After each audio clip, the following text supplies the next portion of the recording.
Welcome to the Windows Computer and Technology channel, and some of you might have had an issue with the Patch Tuesday of this week on Windows 11 24H2. I had that problem on my gaming laptop where the update just didn't want to go through, but it was not on my unsupported machine. It worked well there, so it's not every computer that had that issue.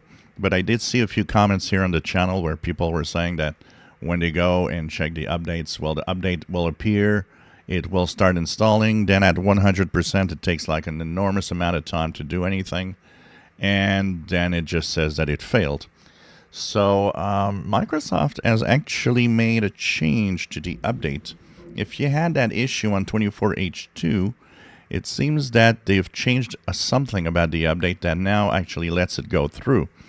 And I was looking at the update this morning and was surprised to see that it actually installed yesterday while I was doing other stuff.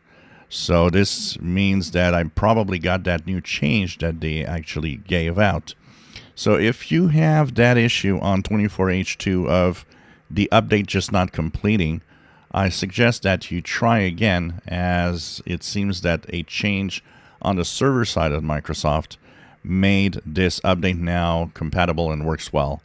Once again, it's not everybody with 24H2. Most people that I see on 24H2 told me they were okay, but there are a few that did say they had an error message, a failure of install, like I had here on my computer. And the error message is actually different from a lot of PCs, so it's not like easy to pinpoint what exactly was happening. So check it out. It might be fixed for you now. If you enjoy my videos, please subscribe, give us thumbs up. Thank you for watching.